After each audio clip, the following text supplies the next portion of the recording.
Здравейте, приятели! Здравейте от мен, приятели! Добре дошли на нашия канал отново. Благодарим за вниманието, за интереса, за всичко, което правите за нас, за споделянията. Благодарни сме и сме вдъхновени да вървим напред с ваша подкрепа, разбира се, и одобрение. Много благодаря за подкрепата. В днешния епизод на нашия канал ще разгледаме датата на раждане, какво означава, изключително полезно, изключително любопитно и даващо много информация ще е това видео за всеки един от вас персонално, което наистина е много вдъхновяващо, защото в нещо, което е персонално за някой и човек намира информация за това нещо, е изключително богатство като цяло. Да, също смятам така, подкрепям моята партньорка Мирела Попова, тя е регресивен терапевт, за онези, които все още не са стигнали до предните видеа, за да разберат имената ни като цяло. Ние, мислейки какви теми да подберем за вас, аз винаги подхождам от гледна точка на това нашето видео да бъде полезно за всеки един от вас. И това е причина днес да изберем тази тема, какво означава нашата дата на раждане. Аз ще разказвам относно гледна точка на нумерологията. За всяка една дата на раждане ще отделя специално внимание и с помощта на въпросите на Мери ще преминем през всички рождени дати, които ще бъде много полезно да разберат всички хора какво означава това за тях. Искам да кажа, че това е наистина много голям обем от информация, много труд и не е просто нещо, което става наистина, знам колко време човек би се подготвил да даде синтезирана информация, колко е важно това да бъде възможно есенцията да предадеме на хората. Всъщност това е много важно. И в случая вашата подкрепа, абонирайте се, приятели, разпространявайте нашите видеа и нека да започнем. Давай, Бери. Датата на раждане. Има ли случайни дати на раждане? Нищо случайно няма. Ако тръгнем от Мери, дори от твоята материя и си зададем любими наш въпрос, кога една душа избира да се роди и да дойде тук на Земята, знаеш и самата ти, че това не е случайно, тя не се заблуждава и просто пада тук на Земята и се чуди какво прави. Тя има своят смисъл, тя има своята цел. Това е причина да казваме, че няма случайна натална карта, рождена карта, така няма и случайна дата на раждане. Тук може би така много хора ще се спрат, ще се зачудят и ще се сетят да речем как те са избирали своята дата на раждане на детенце. Често, за съжаление, в днешно време се налага секцио да се раждат бебетата, да се избират дати. Аз смятам, че най-важно е и най-ценно е едно бебенце само да си избере кога да се роди. Точно това ще да те питам, защото е много модерно. Конкретен час, ден и така нататък са секцио, когато раждат дамите. Да, когато това се налага, ние няма как да променим медицината. Да, когато се налага, разбира се, аз съм съгласна с това, но е по-добре някой, който разбира от цифри, от числа, от конфигурации, от сборове, да избере тази дата. От астрологична гледна точка е важен и часа на раждане, отколкото просто лекаря да избере, защото му е смяната, защото му е удобно, еди колко си часа това да се случи. И оттам казваме, че няма случайни дати и тук може би веднага в много от хората, които ни слушат, ще следват въпросите: то така се случи. Има бебенца, които не се раждат в 9-тия месец, раждат се по-рано. И майката би казала: то нямаше как, тогава се случи. Нека да не се притесняват, защото аз вярвам, че всяка душа избира какво да се случи точно с нея. И ако тя е избрала, примерно астролог или нумеролог е казал нека се роди на 1 март бебето, бебето не иска, то се ражда примерно в началото на февруари, това не е проблем. Тогава е трябвало да се роди, тогава душата има нужда да слезе тук на Земята. Знаеш ли, няма случайни неща, избираме родители, душата избира родители, държава, дата, място, абсолютно всичко е на точно определен за даден принцип. Няма нищо хаотично. Да, за това смятам, че няма случайни дати на раждане и сега това ще бъде моята роля да разкажа за всяка една от тях, да внеса повече яснота, да знаят хората родени на тази дата какво е по-хубаво да правят, какво не е толкова хубаво да правят и реално това видео да бъде полезно за всеки. Какво носи денят на раждането ни? Денят на раждането реално е датата, на която ние сме родени. Това е така нареченият в нумерологията нрав. Кога аз съм се родил, означава каква е енергията на датата, на която аз съм роден. В нумерологията, ние днес няма как да говорим за абсолютно всичко, ще говорим само за датата. Имаме месец, имаме година, имаме сбор от дата, месец, година, които правят едно число, което всъщност е нашия жизнен път. Ние няма как в момента да обхванем тази цялата материя, затова тръгваме от самата дата на раждане. Датата ни на раждане е какво сме ние в своята същност. Каква е нашата природа, каква е нашата сила, какво ни е дадено и кармично да преживеем в този живот в следствие на всички прераждания преди това. Така че е важна датичка. Сега интересното е, че например в астрологията там няма как да направим карта без час на раждане.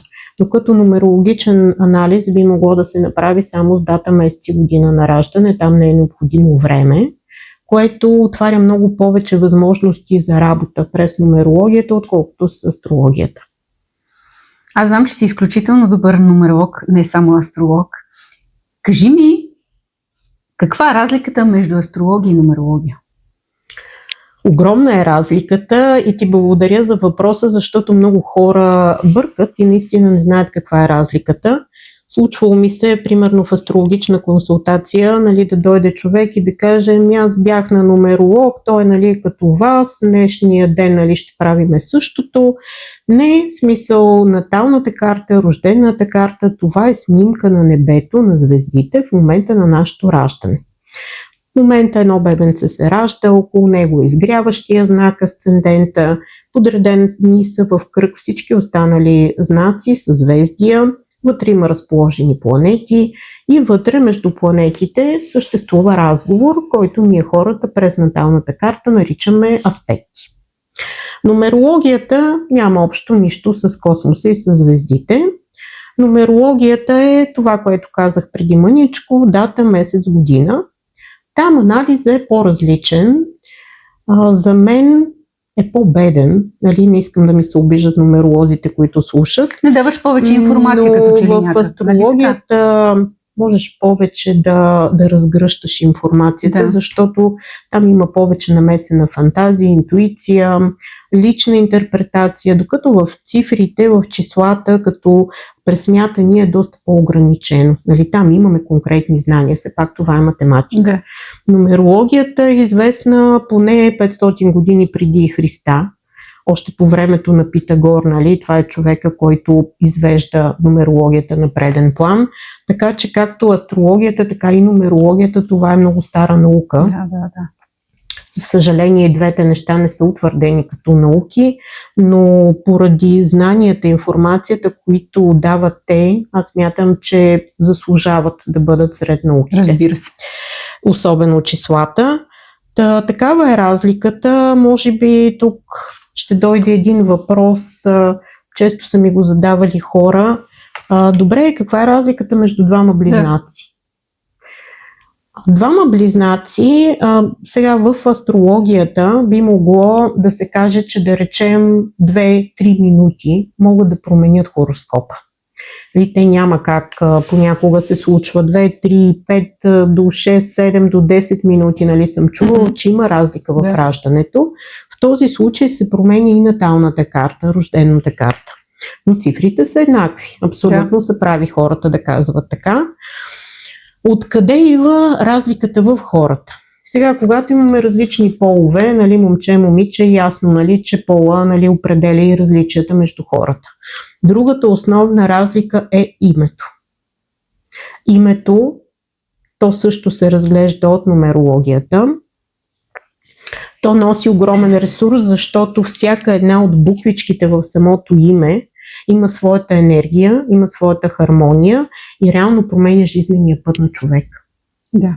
И реално, дори да имаме, то няма разлика. Нали, децата ми са родени на една дата, тук 2 минути разлика, правиме хороскоп, наистина хороскопите са абсолютно еднакви, обаче имената променят пътищата.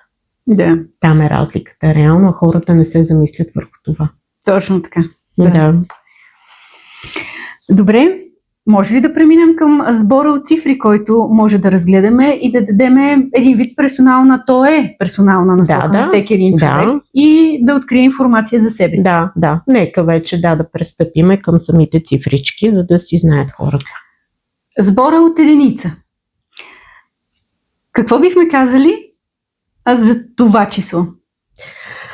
Нека с единицата се започва. Нека започнем от единицата. В нумерологията едноцифрените числа са от 1 до 9. В момента ще разкажа за всяко едно от тези сборове и цифрите, които като сбор обединяват и техния сбор прави едно. Например, сбор 1 са родените на дата 1, 10, 19 и 28. Това са хората, които като сборуват своите цифрички, те ще получат сбор 1. Какво означава това? Значи те всички заедно са обединени от една цифра, цифрата 1. По принцип тази цифра различните школи разглеждат по различен начин. Има школи, които казват под единица се намира Слънцето. Аз тук ще свързвам и нумерологията с астрология, за да бъде по-ясно и по-богато на информация за хората. Слънце, други школи казват това е Марс. Аз съм съгласна и с двете школи, между другото. Аз винаги така обичам да имам мнение от различните места и от тях, от няколкото становища, да вадя свое лично мнение. В случая не бих отхвърлила нито едно от двете като твърдение, защото единицата е ново начало, старт, енергия, смелост, ентусиазъм. И реално Марс е точно такава планета. И Марс в астрологията управлява първия знак в астрологичното колело, знак Овен. Така че ние можем директно да свържим цифрата 1 с знак Овен. И хората, родени на 1, 10, 19 и 28, независимо, че съдържат други цифри в себе си, аз сега ще разкажа за всяка една от датите, техният сбор е 1. Това са хора, които са призовани да проправят път. Аз съм ти дала едни заглавия, така имала съм време да помисля как бихме могли да кръстиме всички хора, разделени под различните цифри. Това са хората, родени да проправят път. Това са бойците, това са много смели хора, които са дошли тук да постигнат нещо самостоятелно, да вдъхновяват, да дават енергия, да повеждат, да бъдат силни. Единицата е това. Хората, родени на първо число, те са всичко това, което казах до момента. Това са хора, които не трябва по никакъв начин да оставят някой друг да ги управлява, да изпадат в крайността, да се правят на слаби, защото имаме зодиакални знаци, имаме жизнени пътища. Въпреки единицата, човек има страшно много фактори, които могат да разколебаят тази единица. Казвам да не го правят, защото осъзнавайки, че те са избрали да се родят с нрав 1, това означава, че те са призовани тук да бъдат бойци на земята. И трябва по един или друг начин да го правят. Дали ще създадат свой собствен бизнес, дали ще гонят управленска позиция, дали ще се стремат да постигнат нещо самостоятелно, няма абсолютно никакво значение. Просто техния призив, тяхната мисия е такава. Хората, родени на 10, забележете, тук имаме единичка, но зад единичката имаме една сладка нуличка. Нулата е много интересна цифра, защото тя реално е като една помощ за всяка останала цифра. Единицата има своя характер. Нулата, когато е заедно с единицата, всъщност хората, родени на 10-то число, нулата умекотява единицата, защото самата единица в ниската си енергия може да бъде много гневна, много сърдита, много агресивна и крайна.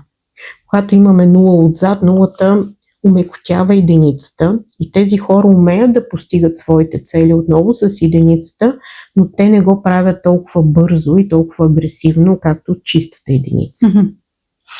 Едно питане. Нулата, попадало ми е като информация, като един вид лупа, в смисъл като усилвател. Точно така, Има да. ли нещо вярно в това нещо? Аз не мисля, че е по-скоро като лупа е усилвател, а като мекота. Защото ако в случая разсъждаваме от твоя гледна точка лупа, това означава, че трябва да засилваме единицата. Когато единицата има друга цифра, тя е склонна и длъжна да се съобразява с нея, а всъщност имаме нула. Аз това съм Тя чувала. няма характер, за да даде още по-силно представяне на самата единица. Разбрах, да. Защото ми е попадала точно тази информация, че е като вид усилвател. Да. Родените на 19-то число, много любима моя дата, много силни хора, защото забележи, тук имаме единицата, това, което казах за Марс, за Слънце. Слънцето е силата, енергията, мисията, това, че ние идваме тук с енергията да направим, да постигнем, да заблестим в този си живот. По тази причина аз смятам, че и Слънцето е свързано с единицата, както и Марс. 19-ката съдържа въпросната единица, но имаме една много хубава, блага девятка. Девятката е доста спорна също, според различните школи цифра, но за мен тя е свързана с Плутон. Плутон обаче е свързан с власт, свързан е с постигане на резултати. И имаме енергията на единицата, до нея обаче седи една мъдра девятка, която казва, окей, бързай, обаче знай защо. Девятката казва, аз искам да го направя това, но не на всяка цена. Искам да постигна определен смисъл, искам да постигна име, искам да стана професор, искам да стана доцент, искам да стана съдия, да речем. Там са титлите, там са успехите. Девятката е много мъдра, тя е много равновесена. И реално този сбор на двете крайности, ако се замислиш, единицата е първото едноцифрено число, девятката е последното. Имаме сбор единица. Да. И реално този човек има двойна единица, както всички останали, но девятката предава мъдрост и дава много голяма сила този човек да управлява енергията на едно, на Марс, на Слънцето и реално да постигне резултати. Много хубава цифра, много интересна и такава важна цифра.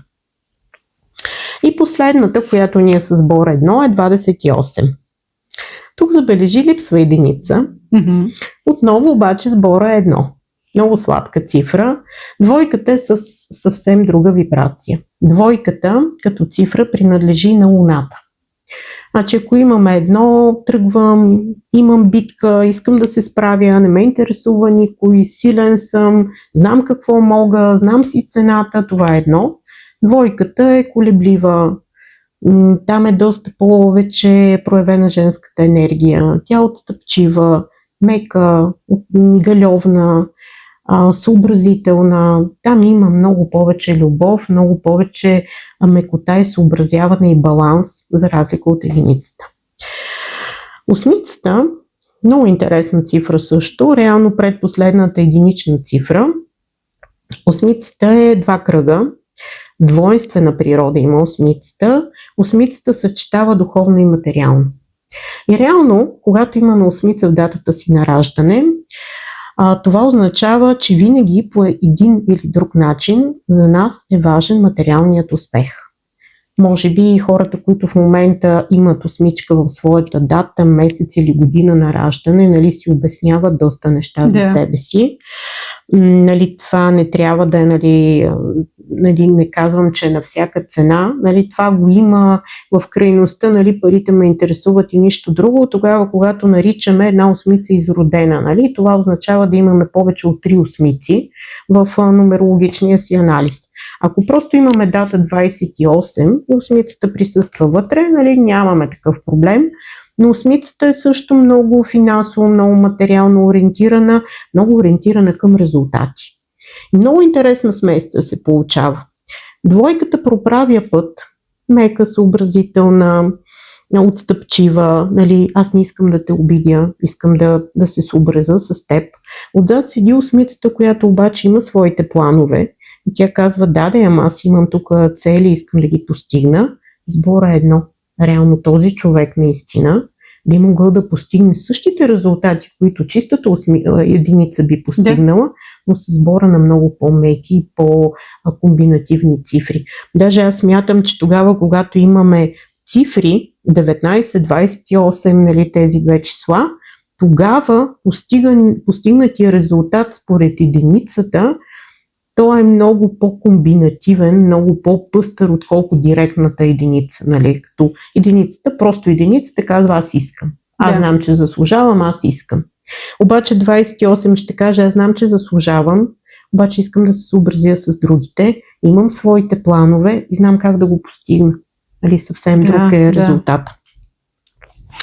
Така че мисля, че за единичката се раздадох.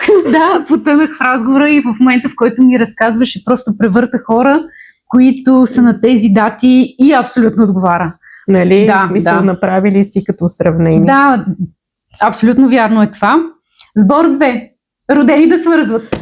Родени да свързват, нещо коренно различно от единичката. Аз загатнах в 28 какво е 2. 2 е много нежна вибрация. Това е луната.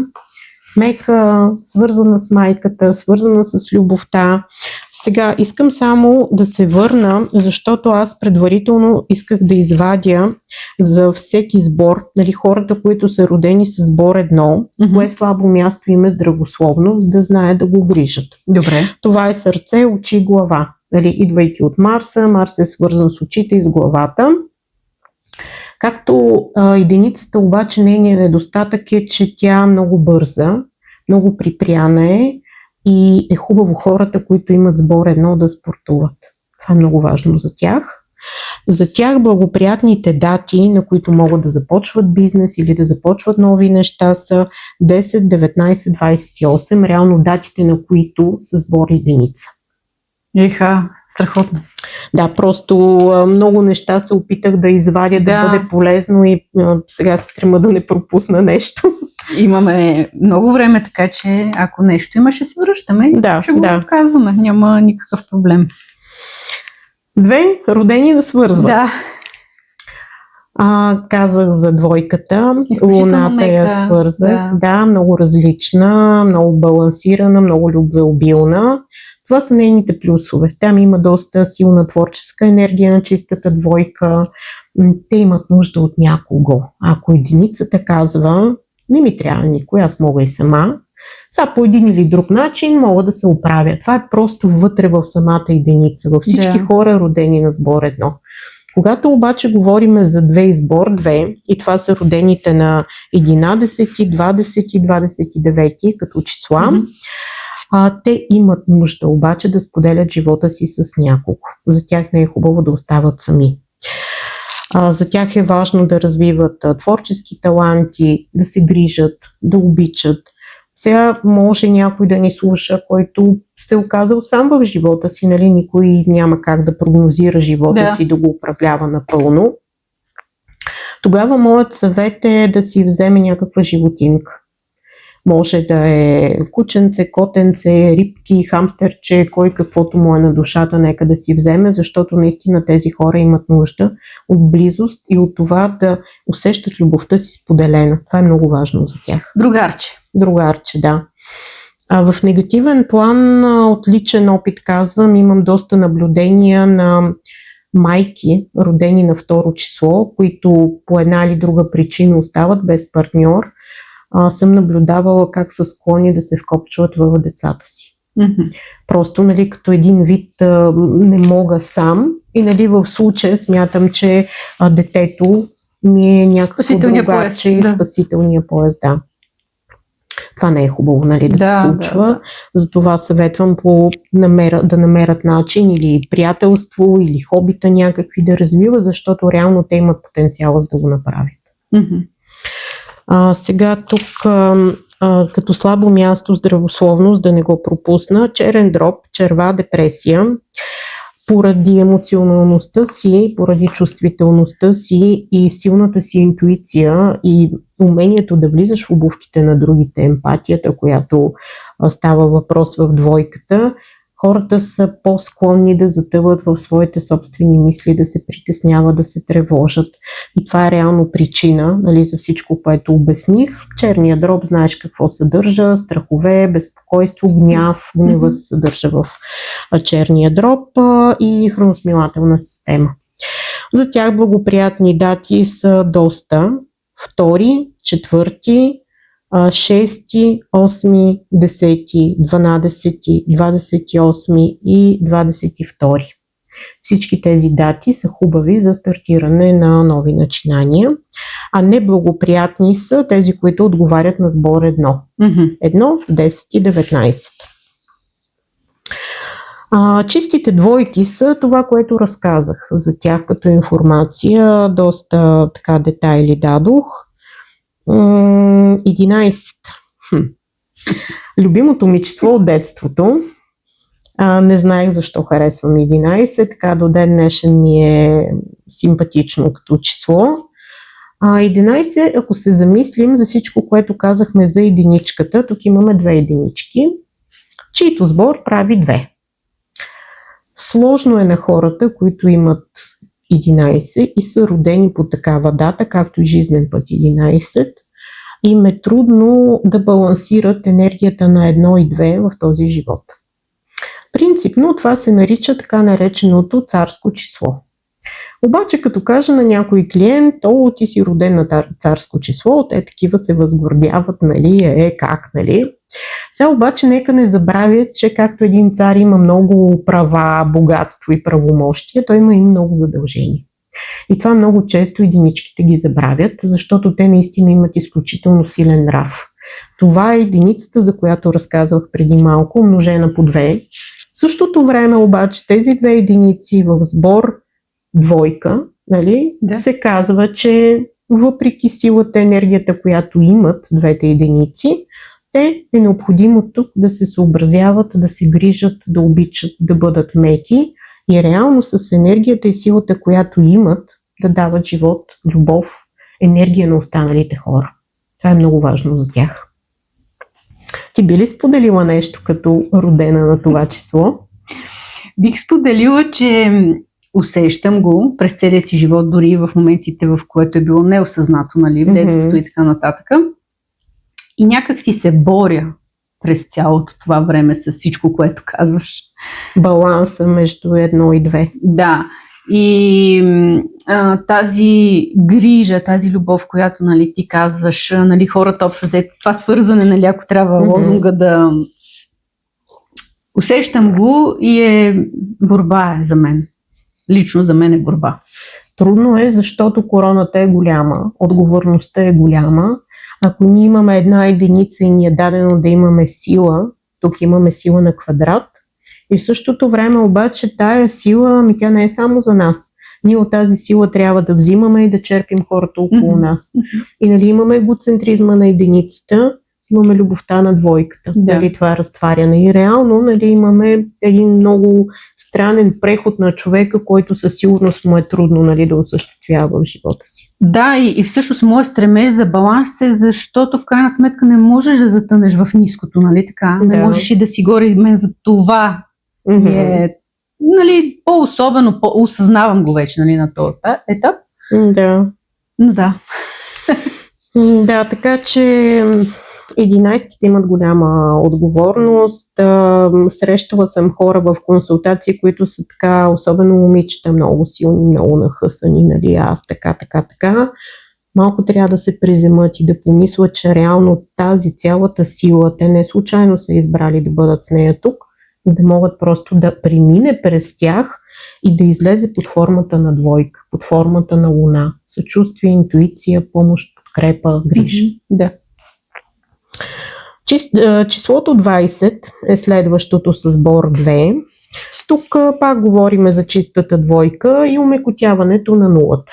Но тъй като самата двойка е мека, нали, по принцип тя не е такова нежно число, нулата в случая подкрепя тази енергия на двойката.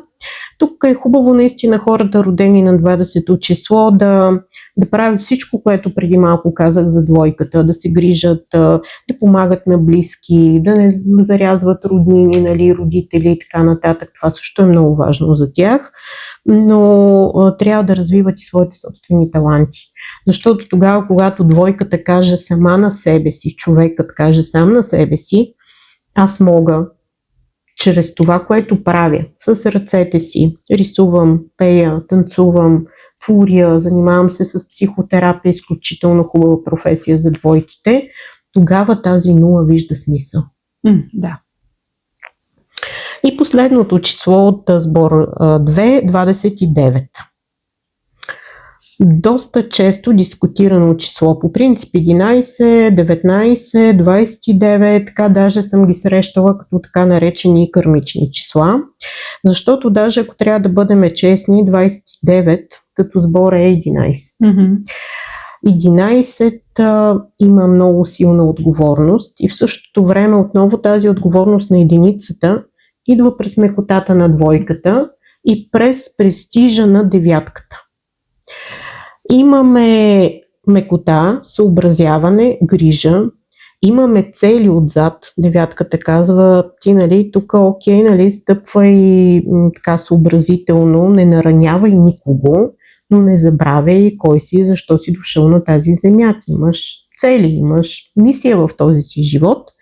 И в същото време обаче сбора на 11-ката или двойката е много силна, мощна цифра, която говори, че този човек също не е избрал случайно своята дата и той идва с конкретни планове да направи много неща, но той не трябва да забравя, че в него съществува двойката, той не трябва да го прави сам, не трябва да бъде самотника. Познава много хора, родени на 29-то число, които избират да прекарат живота си сами. Това е много интересно наблюдение от моя страна като практика, защото нали, сбора двойка по принцип не го изисква от тези хора. Да. Въпреки това, ако те усещат 11-ката, преди тя да стане двойка, са склонни да се държат като чиста 11-ка, вместо да се умекотяват от сбора им 2. И това не е хубаво по принцип за числото 29. Обичат да съхраняват стари вещи, 29-ката. Трудно се разделят с неща, които няма никакъв смисъл да задържат. Това също не е добре за тях.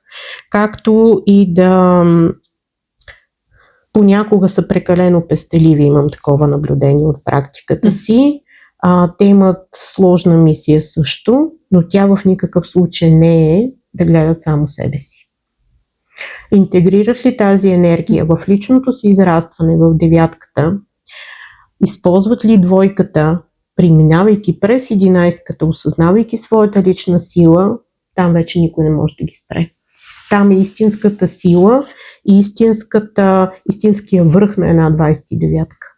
Колко интересно, аз не познавам хора родени на 29-то число. Никога не съм познавала, много интересно. Аз познавам и имам доста близки хора, имам директни наблюдения за това, което казвам. Да. И към сбор 3. Тук аз да припомня, като има ли да говорим за здравето, за спорта? Двойчицата. Аз казах черен дроб, черва депресия, благоприятни, неблагоприятни. Сега сбор 2 като спорт, за тях е хубаво да бъдат в екипни спортове. Защото двойката по принцип, нали, индивидуалният спорт, то е аз съм сам. Да. В случая, ако един човек, роден на сбор 2, усети, че му е повече тая енергия и си вика, сега аз можах ли точно на такъв сбор да се родя, нека да се отправи към индивидуални спортове. Чрез тях да си докаже, че той може нещата и сам. Да. Когато обаче той е залитнал, да речем някоя 11-ка, която е залитнала в единиците или 29-ка, нали, си казва, не е вярно, нали, аз съм много силен, аз мога сам, не ми трябва никой. Значи той отишъл в една друга крайност на този сбор и тогава трябва да помисли за някакви групови спортове и най-вероятно го прави. Най-вероятно тези хора на групови спортове с някой друг или примерно някаква практика, която изисква инструктор да ги води, но те не го осъзнават. че те не са сами. Те не тичат сами, примерно, на стадиона, а с някой друг. Да.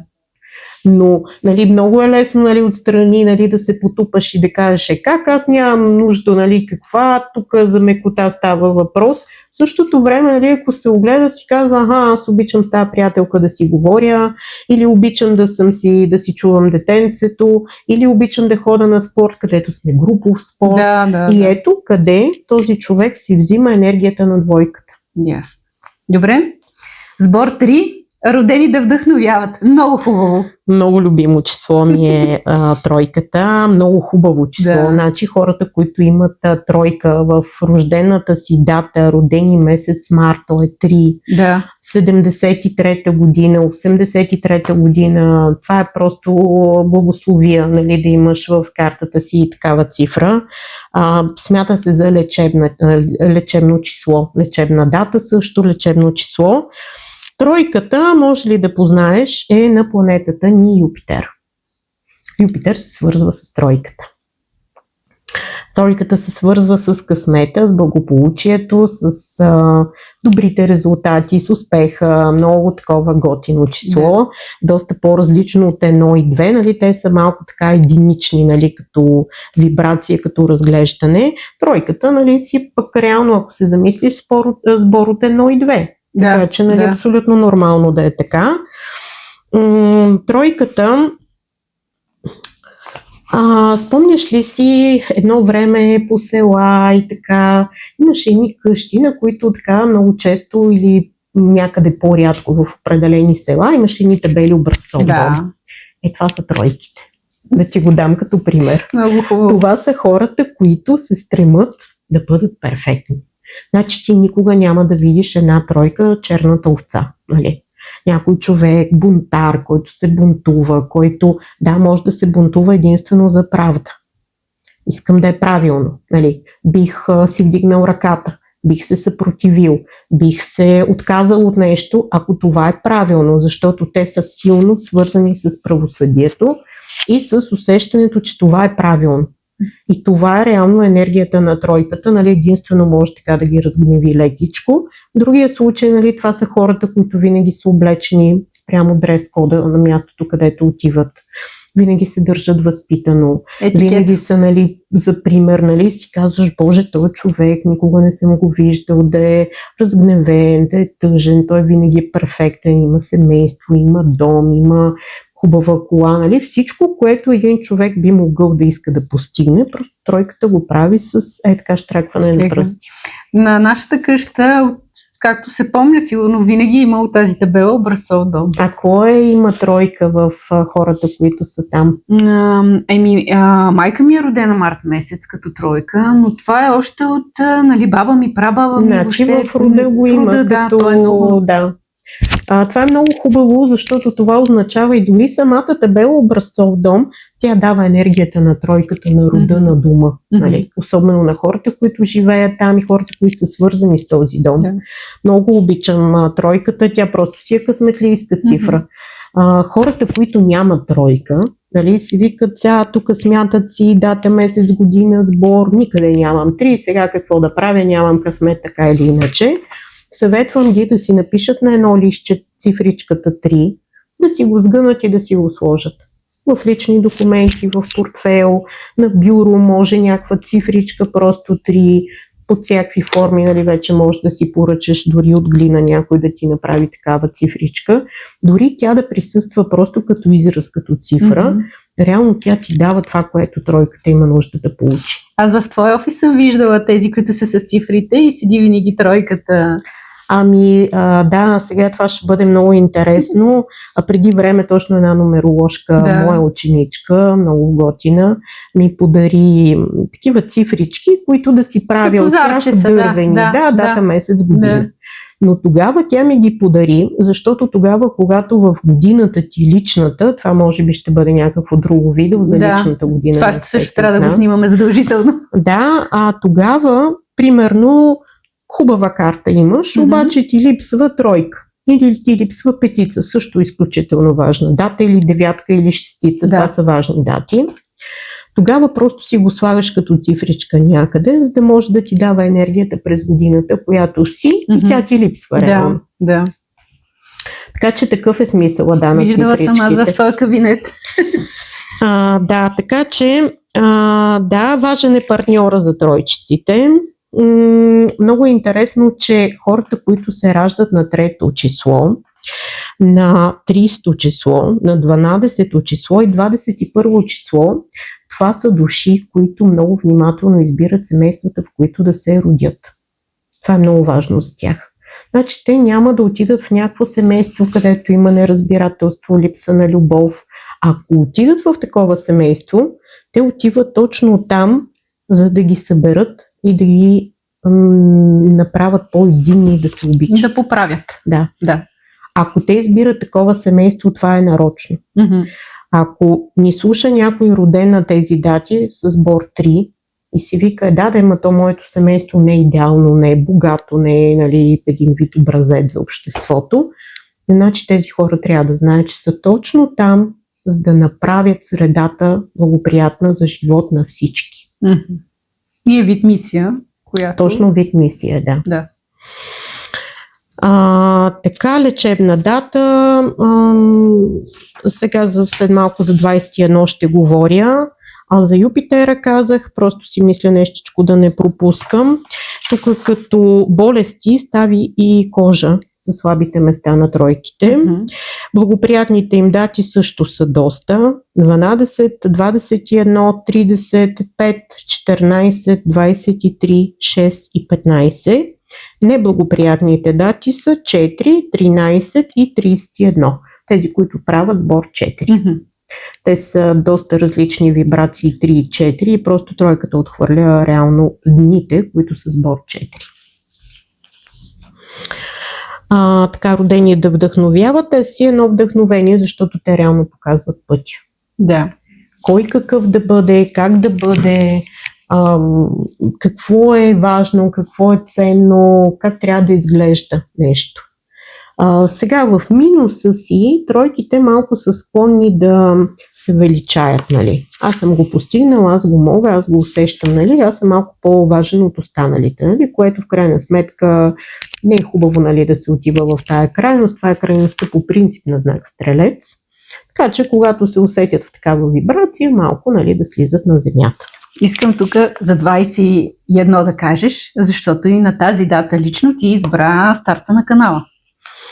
Да, аз гледах между друго сбора да бъде 3, но преди това всъщност аз мисля, че за самата тройчица разказах. Изключително число, много хубаво, много благо, много съобразително, много мило и късметлийско. По принцип хората родени на 3-то число, те си идват с една идея, по-голяма подкрепа отгоре от техните ангели-хранители във всеки един момент, отколкото другите датички.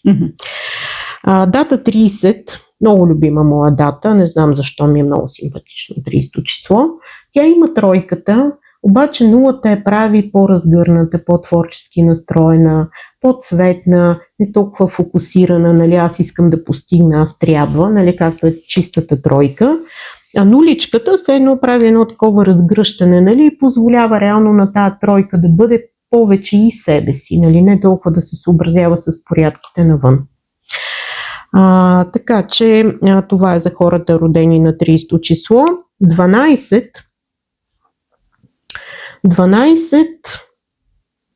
е много интересно число, защото това, което казах, че по принцип 1 плюс 2 е 3, тук имаме обаче първа е единицата. Това е човек. Аз искам да постигна сам нещо. Обаче знам, че постигайки сам, абсолютно сам, бизнес, работа, цели, просперитет и така нататък, обществено положение, социални обноски, всичките материални неща, които може да се сетим, защото единицата, разбира се, иска това. В нашия човешки живот, ако се замислиш, материалното е чисто измерение на нашите успехи. Нали, ако се замислиш. Да. Факт. Обаче отзад имаме двойчицата, която казва: добре, постигни го, обаче тук, нали, има семейство, има деца, има любов, има споделеност, има други хора. И реално това са хората, които умеят много, много силно число също, много комбинативно, защото нямаме крайности. И реално техният сбор 3 на тези две числа обединява късмета. Обединява, много е важно за тройките да знаят, че те по принцип им е дадено да бъдат подкрепени от обществото. Така че ако една единица се бута сама и си казва не ми пука на мен, обществото подкрепя или не, а двойката казва аз не мога, ако обществото не ме подкрепи. Тройката казва аз знам кой съм, знам какво мога, знам защо го правя и съм сигурен, разчитам по принцип, че обществото ме подкрепя. Много силно число е 12. 21 е другата крайност на тази тройка. Това е така наречената обърната вибрация. При тези хора, това, което разказах при 12, не е точно така, защото първа е цифрата 2. Първа е мекотата, емоциите, чувствата. Разума стои отзад, което знаеш, че е много по-кофти. Да усещаш, да чувстваш, да възприемаш, да имаш интуиция за нещата и в крайна сметка разума да ти е някъде, нали, след това и чувствата да те водят. Това е така наречената обърната вибрация. Много често хората на тази дата се стремат да имат добър състоятелен партньор, защото двойката е партньор. Двойката, партньора ме представлява пред другите.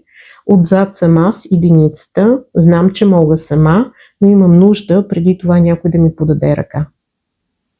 Ако го разказвам цветно, за да може хората да го разбират.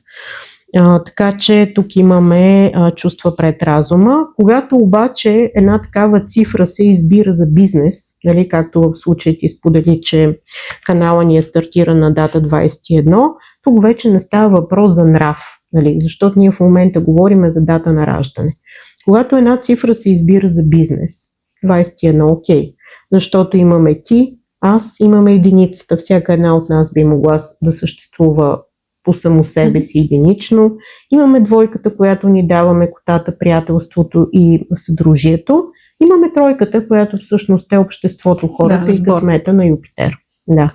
Тогава и астрологично бяха хубави планетите, нали, което аз като цяло, когато избирам дадена дата, гледам винаги и двете страни, нали, нумерологията и астрологията. Друго за тройките не се сещам. Давай, ако искаш нататък. Давам. Сбор 4. Родени да изграждат. Миличките четворки. Проблемко. 4, да. Четворка, ако си спомнят хората, пък и ти, Мери, годината на COVID беше 4. Да. 2020 година, да. И тук пак искам да напомня на хората, че едно е дата на раждане, друго е лична година. Бизнес, цифрите са си цифри. Те през различните събития биха могли да дадат коренно различна информация. Когато говорим за година 4, четворката можем да си я представим като един кръг. Кръг не е квадрат, който е затворен. Вътре сме хората, година 4, затворени, без право много на информация, на движение, на контрол, каквато реално беше 20-та година. Да. 4 са сезоните, 4 са посоките, 4, какво друго може да кажем за четворката, доста популярно число, но тя над тройката започва да надгражда. Четворката е трудолюбие, отговорност, перфекционизъм. Това е числото, някои школи казват на Уран, други школи дават друга планета, но аз съм съгласна да бъде под Уран, въпреки че Уран е планета свързана с енергията, с напрежението. И ако сложиме този Уран в този квадрат, който казах преди малко, си представи, нали, че това е едно просто напрежение и по-скоро квадрата ти казва не очаквай отвън, както тройката, нали, обществото ни подкрепя. Четвърката казва промяната трябва да започне отвътре, от нас, от същността ни навън. Това е чистата четворка, нали? Това е чистата четворка, да. Хората са родени на четвърта. На четвърта дата хората родени са супер трудолюбиви, всеотдайни, скромни, те нямат самочувствието на тройката, нямат самочувствието на единицата. Четворката някакси така малко скромно стоят във ъгъла и някакси смятат, че трябва да са удобни, трябва да са послушни, трябва да отстъпват, да правят на мравката път. Някакси по-скоро малко като девата са минали, трудолюбиви, всеотдайни, отстъпчиви, чистата четворка, нали, за това говоря. Комуникативни са иначе, изключително умни са като хора, притежават изключителен интелект, търговци са, също умеят да говорят, умеят да продават, но някак си наблягат на това да направя нещо и да си заслужа успеха от това, което прави. Това е много характерно за четворките. Работливи, но са и бухеми. Това е, нали, като последно съм си го записала като жокерче. Те миличките обичат живота, нали, така както са работливи и така, и малко, нали, крайни, нали, работиме си 5 дни от седмицата, обаче събота и неделя, нали, трябва да се забавляваме, което е хубаво, защото реално пък това внася баланс на четворката, но те са тук за да изграждат, те реално ни учат на търпение, на трудолюбие и на всеотдайност. И последователност, може би. Последователно също, да. Чистите четворки, нали, касае това, което разказах. 13. 1 и 3. Така, доста често дискутирано число. Аз честно казано, като нумеролог не разбирам откъде идва страха от тази 13-ка. Да, имало е нещастни събития, които са се случвали на такива дати в миналото, нали, разглеждала съм защо. Но като нумеролог 13 едно от най-силните числа в нумерологията. И хората, които са родени на 13-то число, са едни от най-силните, които, нали, изборихме няколко такива типа. Да. Първо съдържат единицата отново. Нали, там отново имаме енергията на Марс, на Слънце, на заявка, на смелост. Тройката обаче е късмета, подкрепата на другите. Това са хора, които са изключително издръжливи, последователни, късметли и са повече от другите четворки. И в същото време не са, нали, като тройките, чистите тройки, да кажат, аз заслужавам, нали, тук чакам късмета, нали, ме подкрепя, винаги ще ме подкрепя, а те могат да се трудят.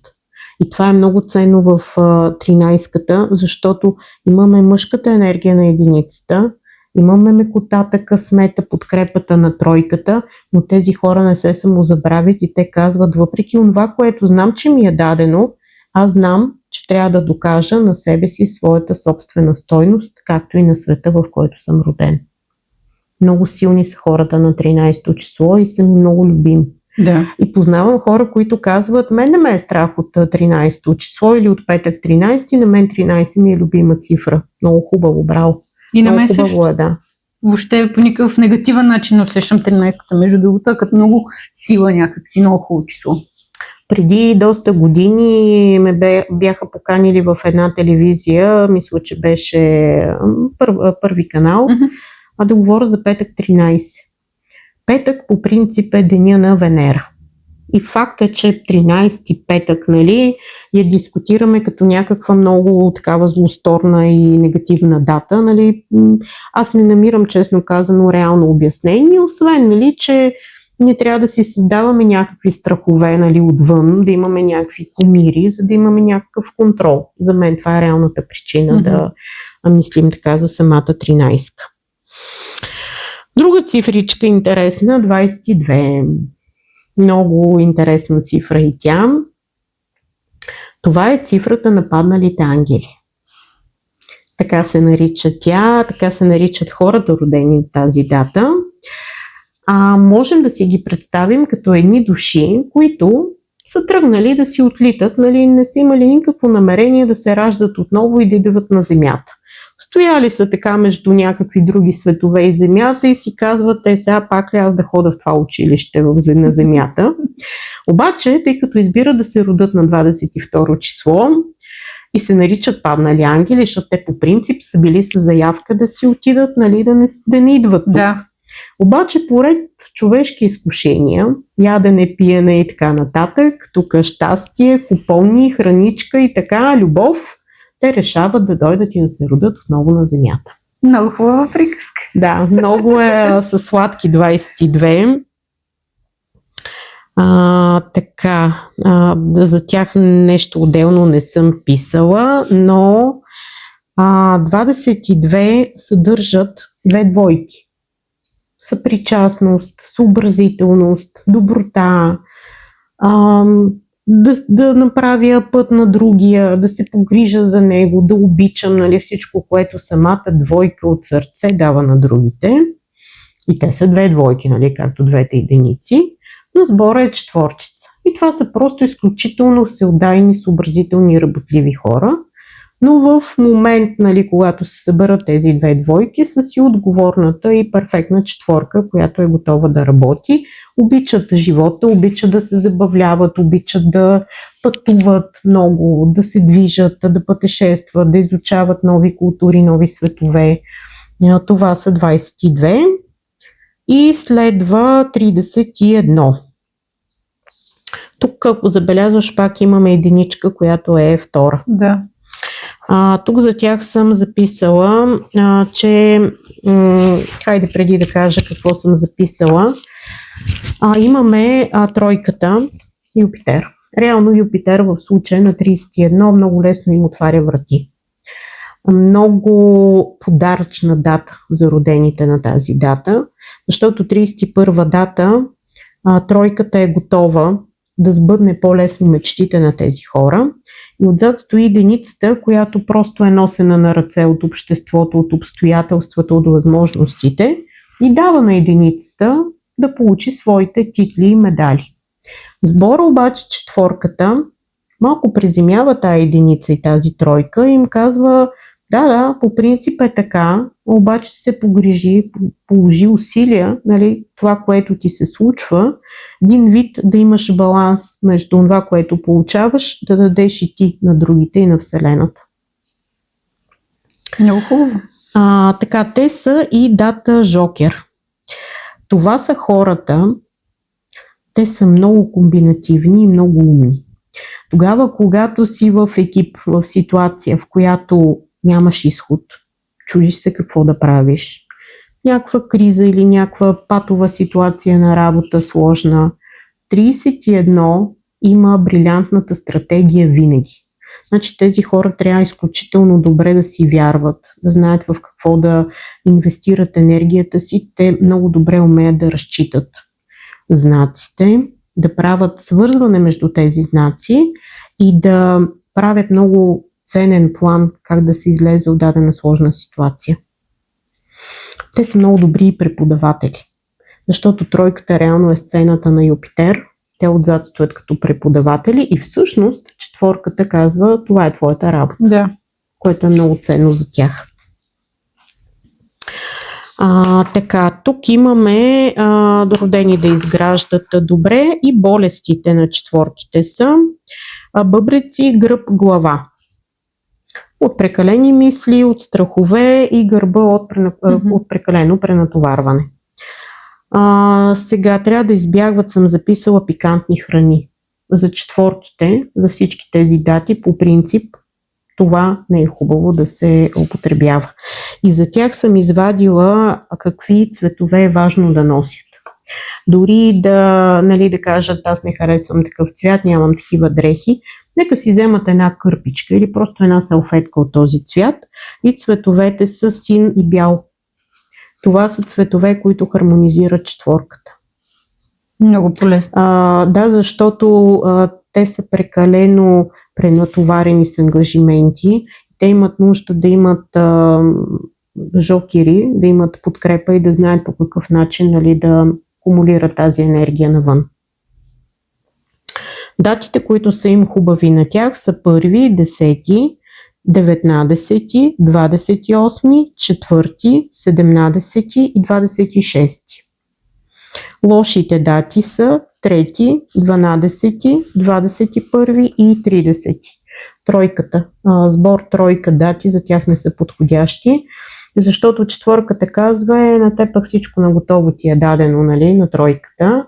Тройката пък казва на четворката е ти пък, нали, какво сега толкова се трудиш, нали, не може да се отпуснеш и да повярваш, че заслужаваш.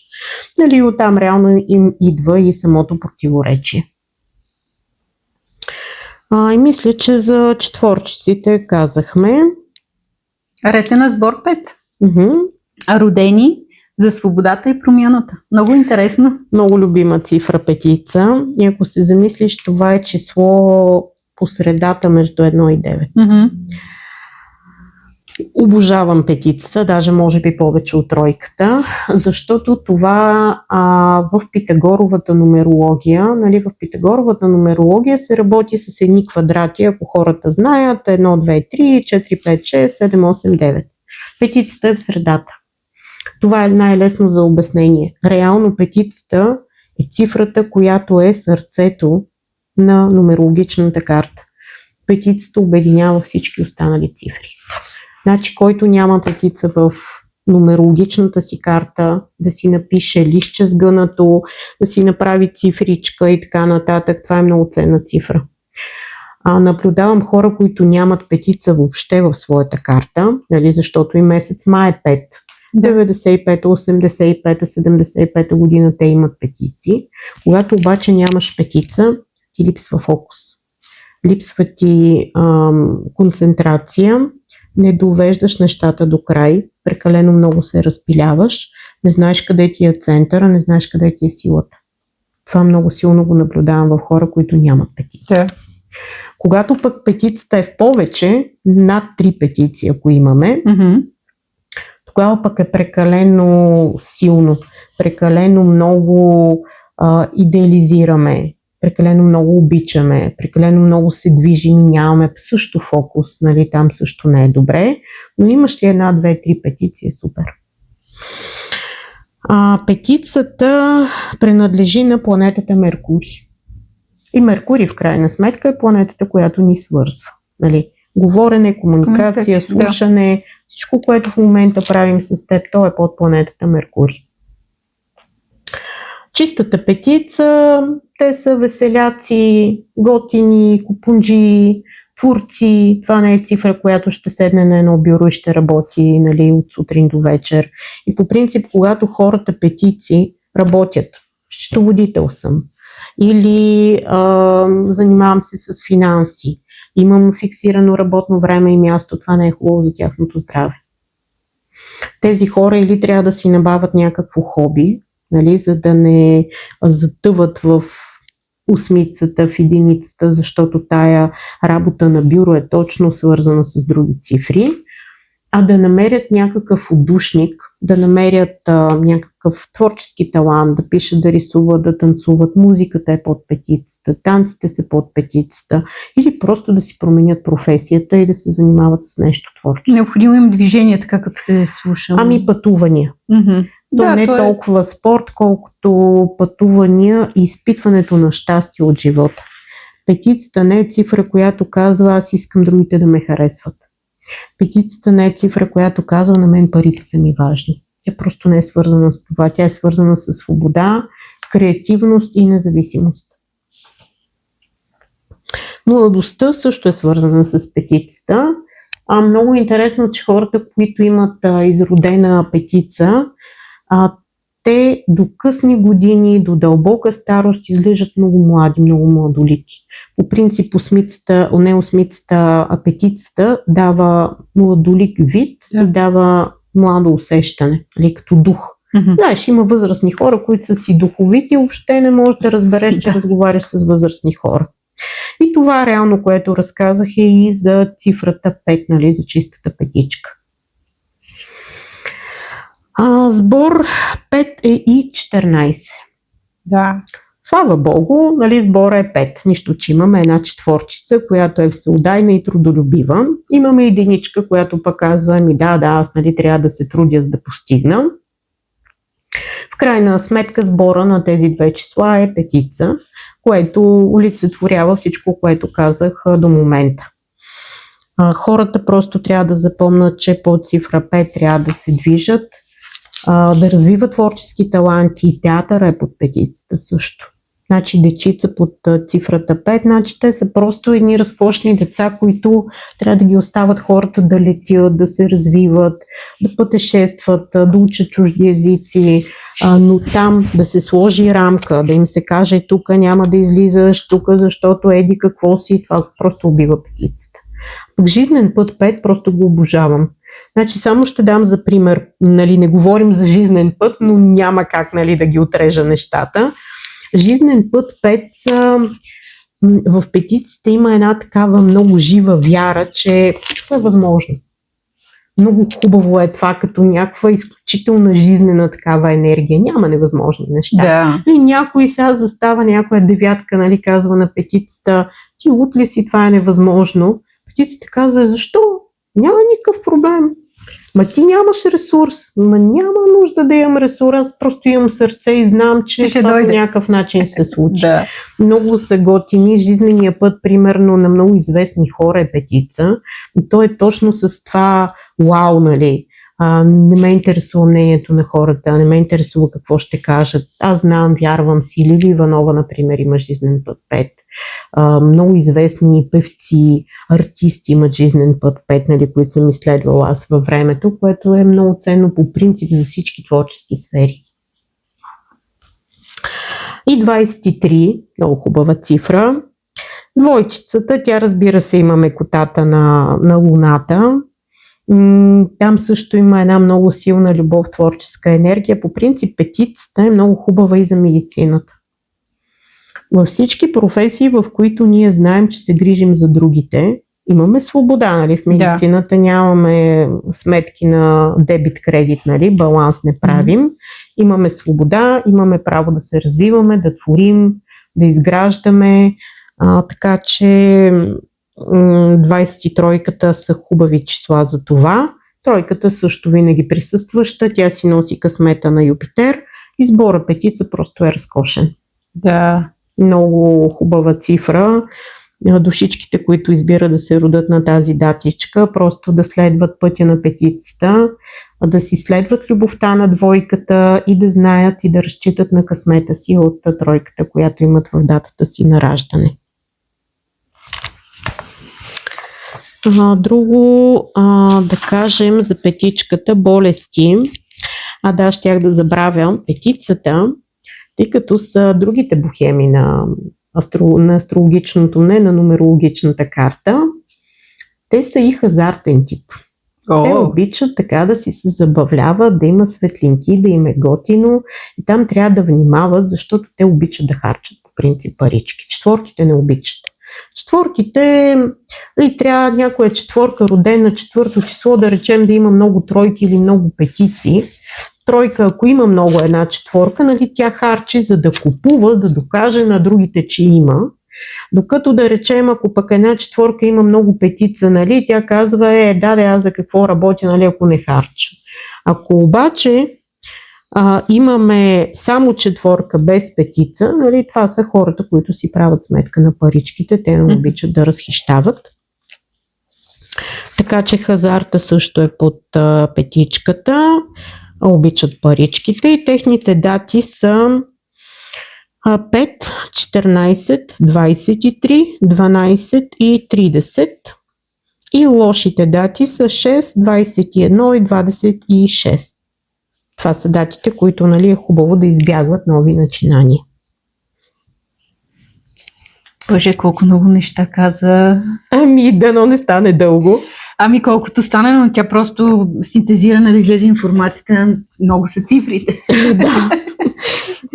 Добре, да преминем за сбор 6. Сбор 6. Родени да се грижат и обичат. Смятай какво говориме. Накрая стигнахме до сърцето на любовта през цифрата 6. 6 изобразява енергията и природата на планетата Венера. Сега на всеки му става ясно, че Венера няма как да не говориме, нали, за любов. Шестицата са другата творческа енергия, разновидност на петицата, но при петицата има повече комуникация, общуване, пътуване. Докато при шестицата е повече рисуване, писане, красота, творчество. Тук е модата, тук е гримирането, груминга също и на животните, защото той е свързан с красотата. Архитектурния дизайн, инженерството или архитектите, които създават сгради, които строят, както интериорния дизайн, нали, начина по който ние създаваме красива среда за нас и околните. Всичко това е под 6. Всички хора, които са родени на 6-то число или с сбор от тях 6, 15 и 24, е необходимо да създават нещо за другите и за себе си. Те са дошли тук просто да украсяват, нали, да създават среда, която да изглежда красива. Да. Чистите шестички са точно това, което и в момента разказах за тях. Само нещо да не пропускам. Да, много важно за шестиците. При тях, в тяхната мисия има една много важна така уловка, забележка. Те трябва да се грижат за другите. В смисъл, това не е дата, която би могла да живее сама, която би могла да... Тя би могла, знаеш, че всеки от нас избира как да живее, но това не е добре за шестицата. Да. Не, че нали не е могла. Те са тук, за да подкрепят дори в семействата и в рода, в който се раждат. Те идват да донесат любов.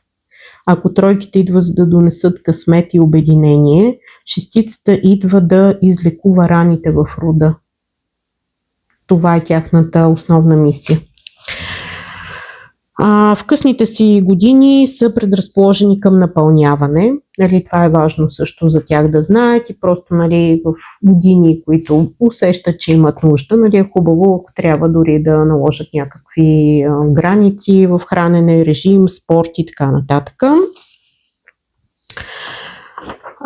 Само да се подсетя тук, тяхно слабо място са уши, нос, гърло. И положителните дати са 6, 15, 24, реално сбора, които са шестицата. И отрицателните са 7, 19 и 22. Като дати нали, на четворката числата. Шестицата е нежна, любвеобилна. Познавам хора родени на 6-то число. Рисуват икони, правят красиви неща с ръцете си. Те са творци, както и петиците. По принцип, ако някой се чуди да избере каква дата нали, да избере и да роди детето си, ако е момиче, аз съветвам да има двойка, да има тройка, да има петица, да има шестица. Това са по-женски дати, по-женска енергия има. Като нали, е хубаво да се гледа и зодията. Ако едно дете, примерно, тръгва нали, е предречено да се роди зодия Овен, да, нека да има женска енергия. Ако обаче пък е водна зодия, сложете му една единичка, или една девятка, или една осмица. Нали, това са вече по-големи числа, които дават стратегическо мислене.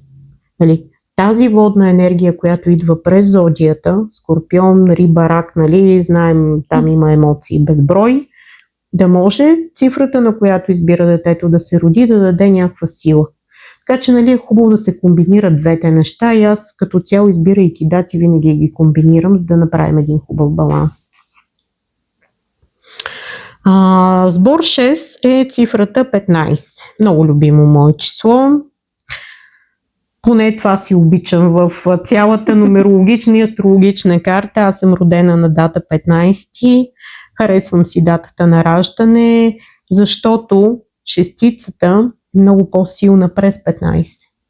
Ако една шестица е галевна, мека, нали, от тия хора, които идеализират, които имат нужда от творчески импулс, които имат нужда от някакво външно вдъхновение, 15-ката такава е, но тя има единица. Тя казва, аз имам нужда от една кукичка, оттам нататък си знам работата. Петичката, която раздвижва тази малко статична енергия на шестиците, казва, о, супер, нали, аз знам какво да направя, обаче аз ще се обадя, ще напиша, ще измисля, тя е много комбинативна самата петица и много събираща. Тя много бързо обединява и много бързо казва: вижте, това е интересно. И тя умее да запали другите и да ги привлече. И реално сбора на 15-ката, нали, шестицата е реално вдъхновението на любовта от единицата, от аз и от другите. Петицата. И другата цифричка с сбор 6, това е 24. 24, моят съвет е за хора, които избират тази дата за раждане на детенце. Ако е момче, нека изберат една от другите две дати, 23 или 25. 24 има една по-слаба вибрация. Това не е чистата, нали, такава силна енергия на шестица, която е индивидуалист. Нали? Тя казва: това съм аз, нали, няма спор. 24-ката е зависима, двойката от другите.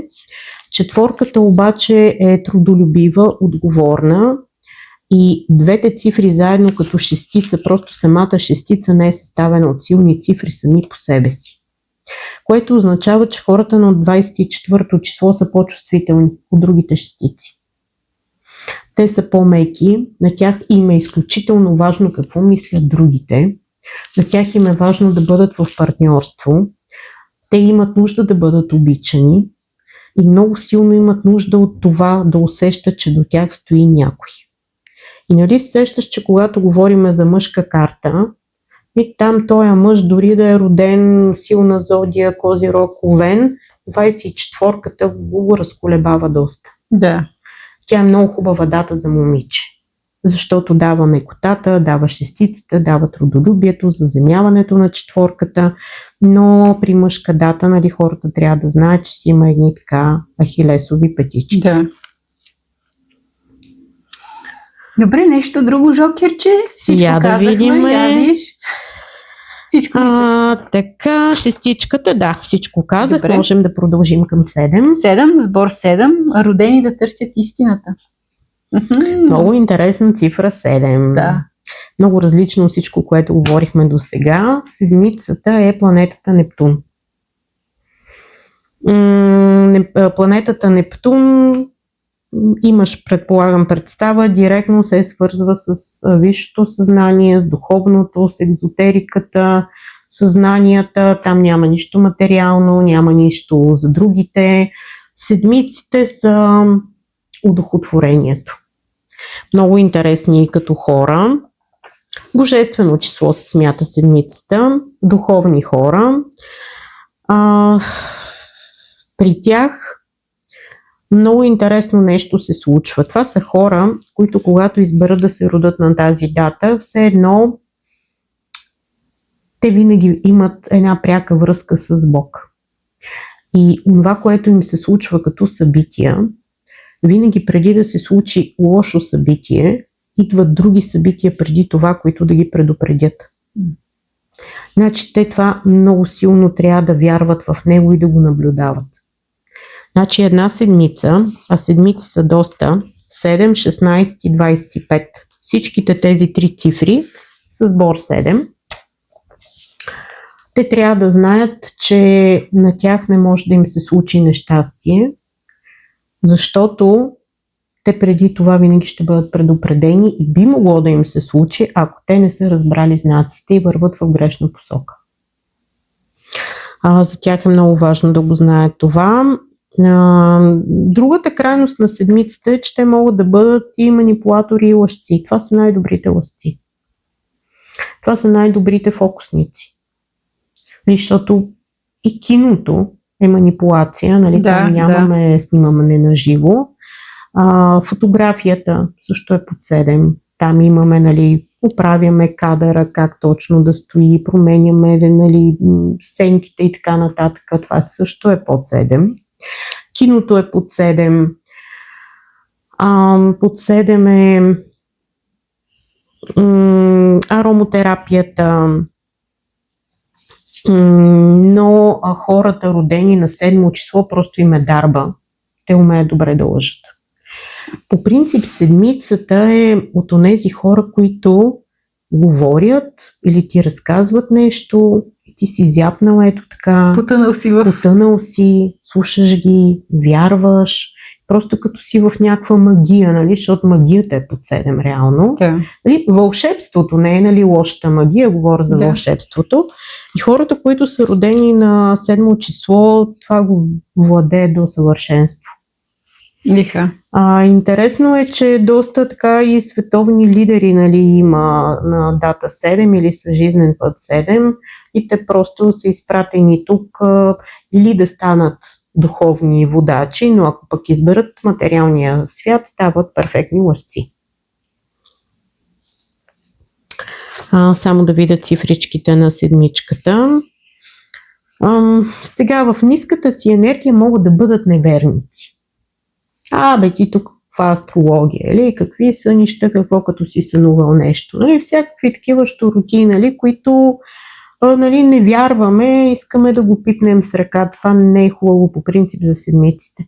Това са хора, които са надарени с природна интелигентност, които идват с огромна мъдрост от предишните си животи, които може да са били преди мореплаватели, откриватели. Те идват тук, за да донесат този ресурс, който носят в себе си и да го доразвият. Те не идват тук, за да стават богати. Нали, това не е основната цел на седмицата. И родените на 7 число са точно такива. Родените на 16 число, тук е доста по-различна вибрацията. Имаме единичка, пак Марс, Слънце, сила, енергия, постоянство. Те са много силни 16-те. Имаме шестицата, която е любовта на Венера, мекотата на Венера, но сбора е седмица. Това, което се знае за 16-ката е, че мисля, че го бях написала. Те идват в този живот. Всъщност децата на родените на 16-то число идват за да изкупат тяхната карма. Това е много интересно за изследване. Да. По принцип 16 също се смята така за интересно число, защото седмицата по принцип управлява нещата, които не са съвсем земни тук. Нали? Там се казва, че хората, които имат седмица някаква, за изродената седмица въобще не говорим, защото там са някакъв много виж дух. 1 седмица, 2 седмици, 3 седмици, нали? Това са хората, които имат връзка с Божественото. Те са тук призвани за това, но 16-ките носят една карма, която обаче е дадено да изкупат техните деца. Нали, ако тук имаме някой, който, да речем, има родител роден на 16-то число, би могъл да получи някакво обяснение, да речем, за своите неуспехи, които има или някакви трудности. Или ако, примерно, нали, сте родители и сте родени на 16-то число, имайте в предвид, дръжте се по-така съобразително, любвеобилно с дечицата си, защото е много възможно някой от тях просто да изкупува някакъв ваш грях.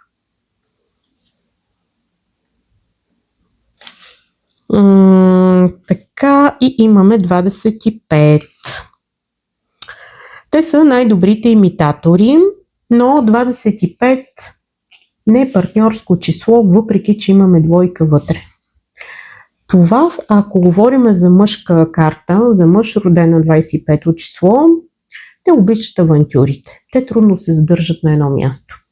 Сега, създавам семейство, имам деца, защото така е казано, че трябва, нали?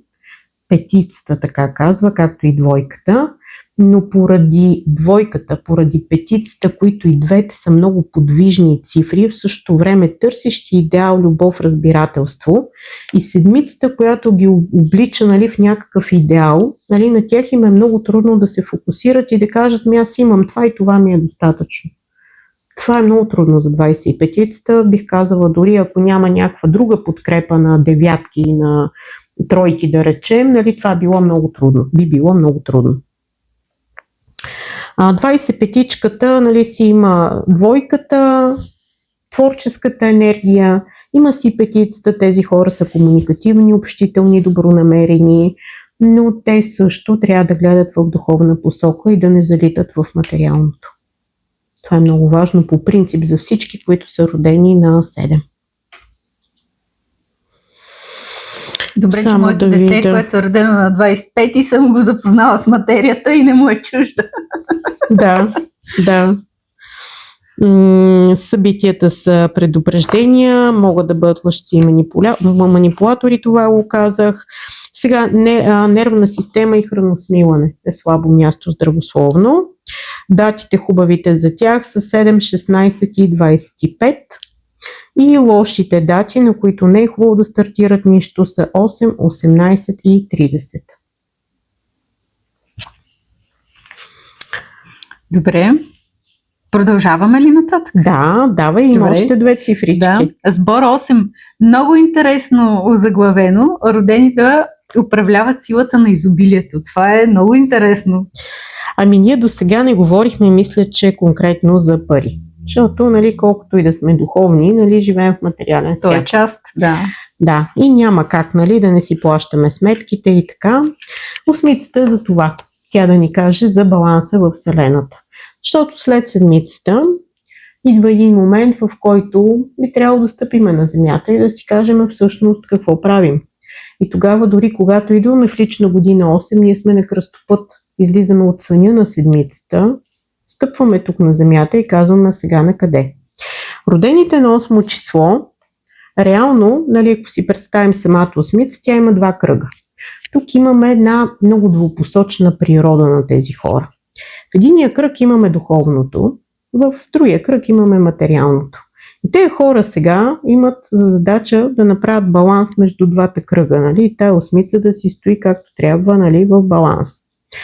Тези хора обаче, по мои наблюдения, много често залитат материално, духовно, кое е важно, кое е интересно, кое е по-важно. Реално тяхната задача тук в момента е да направят точно този баланс между материалното и духовното. Те обаче си обичат паричките и никой не може да им се сърди. За тях е много важно да имат материален и финансов успех. Да постигна, да изградя, да мога, да науча, да постигна някакви резултати. Това е много важно за самата осмица като цел. Това е една от цифрите, която най-трудно се разбира с другите. Ако няма други числа хубави в картата си. Защото някакси те могат да бъдат много студени. Например, поведение 8, нали, това е начинът, по който ни виждат другите, там са други цифри, друга материя. Но примерно поведение 8, те са много студени, много дистанцирани и от онези хора, които винаги имаш чувство, че носят една желязна маска. Познаваш, предполагам, такива хора, които не можеш да разбереш криво ли му е, хубаво ли му е. Да, много близки хора познавам. Такива едни винаги равни. Те по принцип имат или 8, нали, в картата си, или са с поведение 8. Държат една дистанция, което естествено те нямат кръговрат, те нямат двойка, нали, за да обърнат с другите енергията и поставят една стена между себе си и другите. Много са хубави като бизнес партньори, много са хубави като стратези. Какъв бизнес план да направи, откъде могат да се изкарат пари, къде има хляб, къде мога да инвестирам енергия, къде мога да инвестирам пари. Те много силен усет имат към движението на финансите в света, нали, това им е силата. Но иначе могат да бъдат и много крайни. Те примерно смятат, че или си на тяхна страна, или си им враг.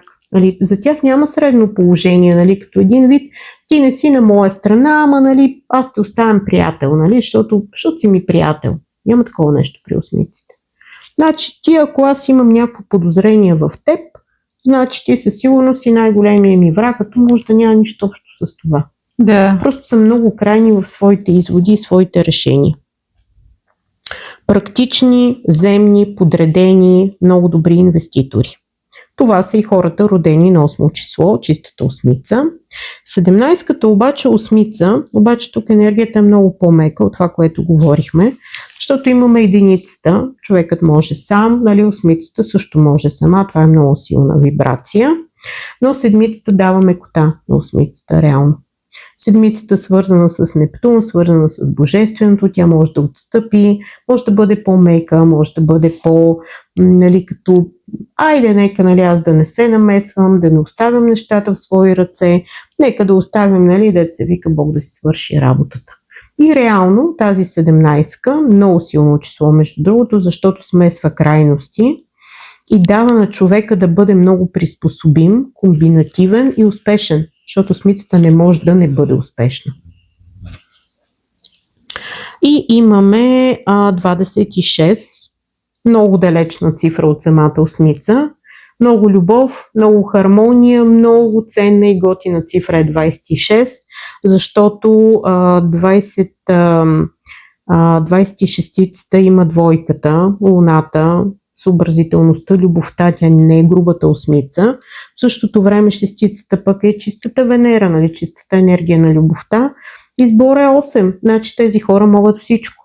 Те могат да бъдат партньори, те могат да бъдат в съдружие, те могат да обичат, те могат да творят и в същото време умеят да правят пари. Я да видим като здраве.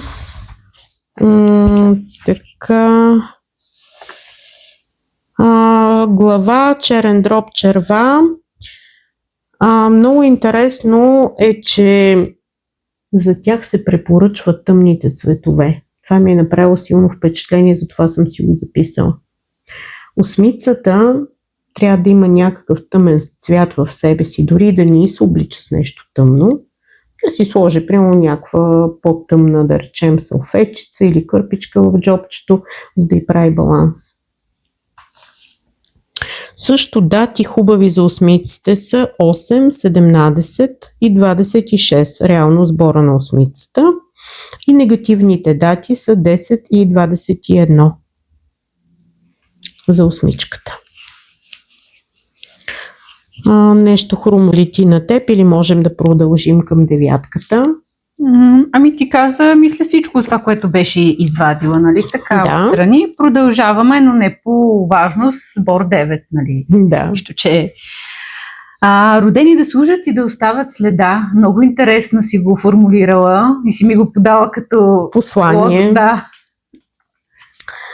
9 също ми е любима цифра и между другото, ако се върнем на Питагоровата нумерология и на квадрата, който със сигурност повече хора са виждали, които ни слушат, най-отдолу в основата на този квадрат имаме 3, 6, 9.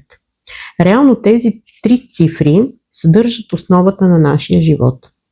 Тройката е обществото, късмета, имаме шестица, любов, разбирателство, хармония, секса също е под 6.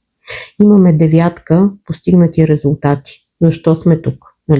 Общество, любов, хармония, цели, постижения. В крайна сметка това е смисъл на нашия живот.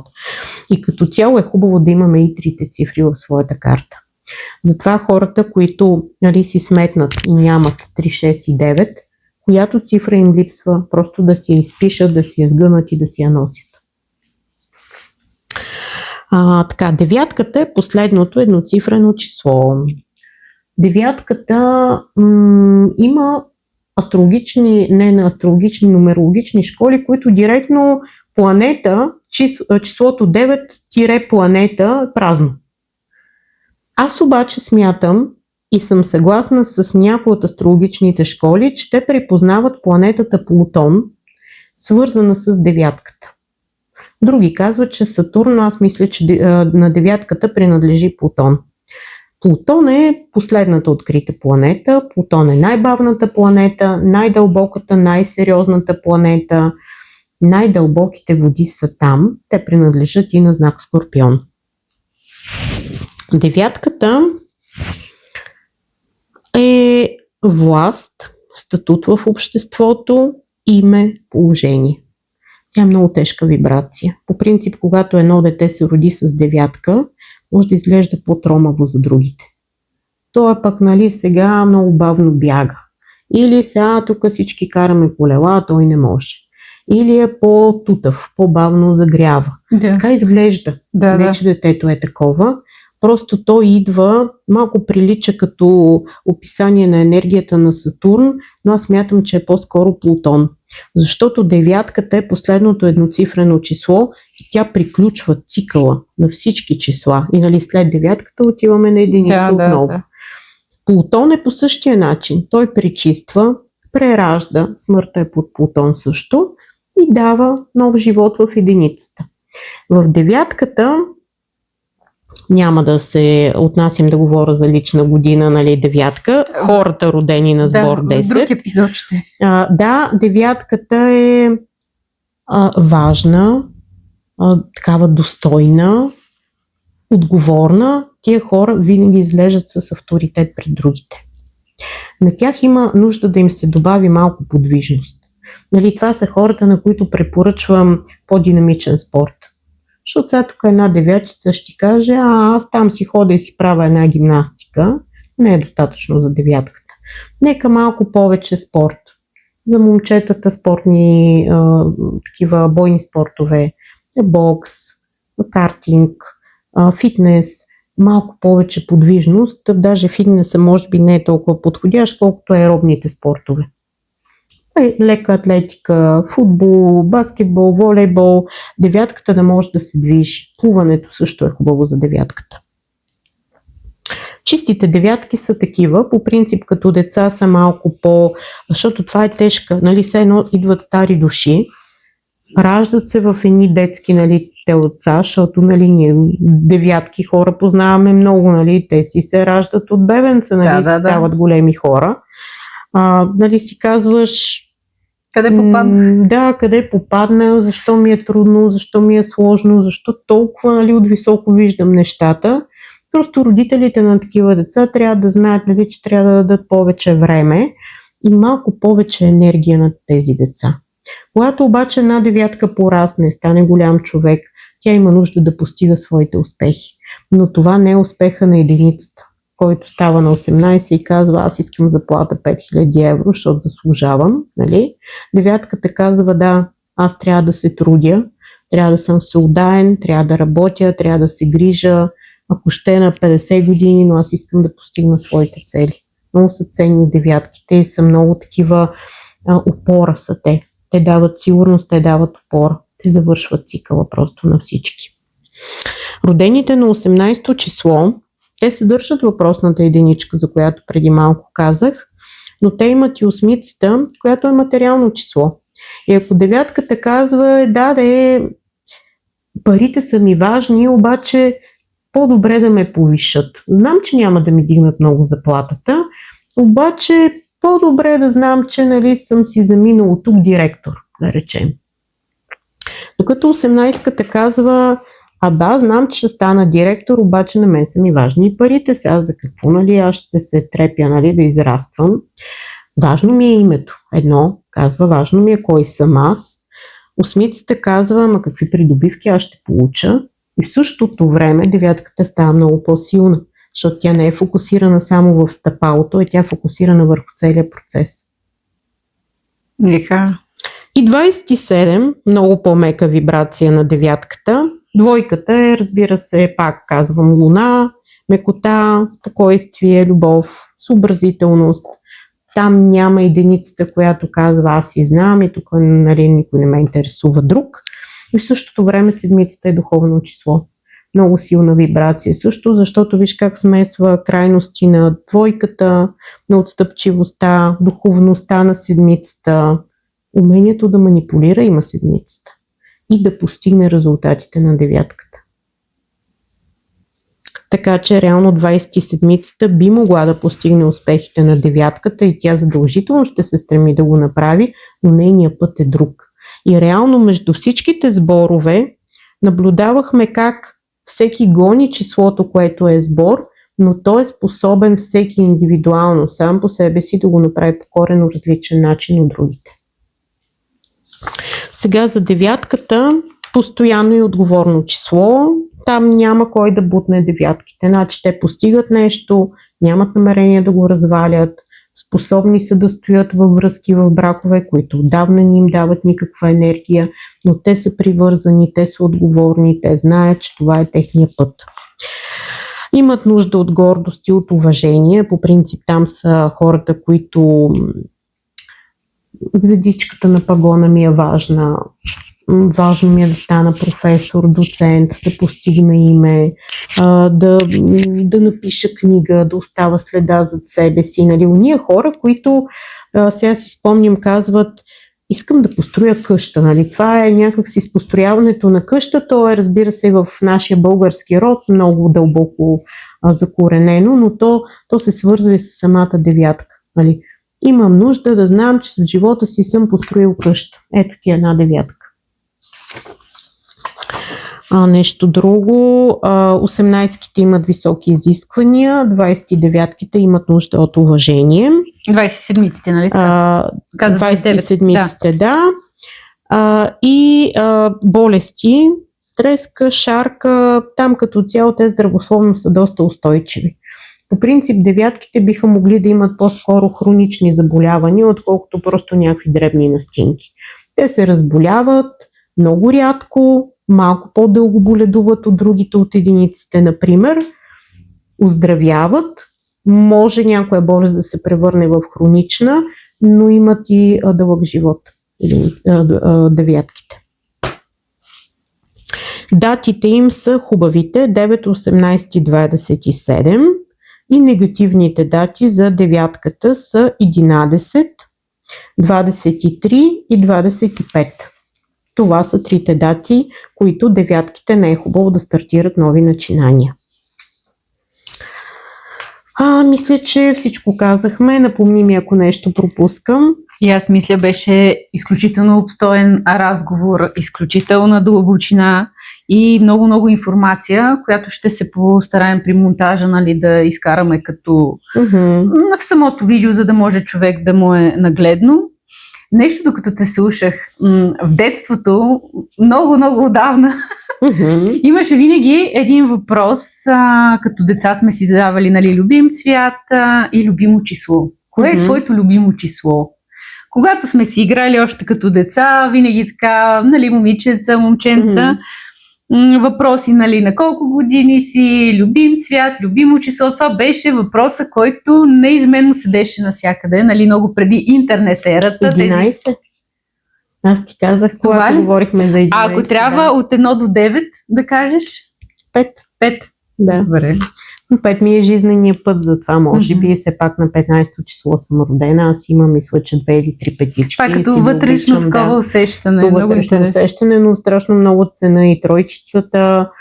Цена всяка една цифра. В смисъл няма как без някоя зодия да отсъства, някоя планета или някоя цифра. Стига самите ние да си гониме, да си търсиме баланса в нас.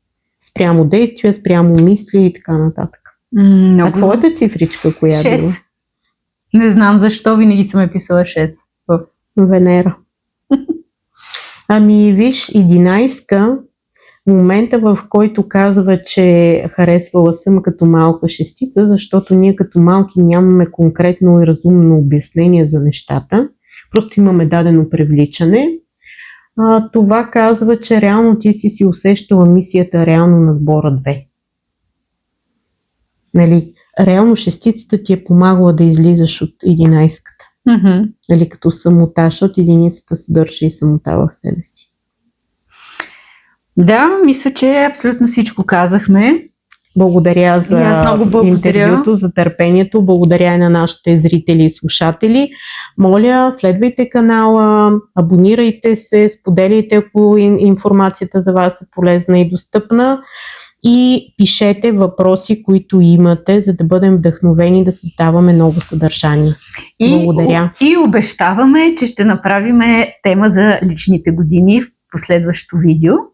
Да, ще бъде много важно, защото човек, тип като прогнози, ще знае, намирайки се в дадена лична година, какво означава това за него. Благодаря, приятели! До нови срещи! До нови срещи! Чао! Чао!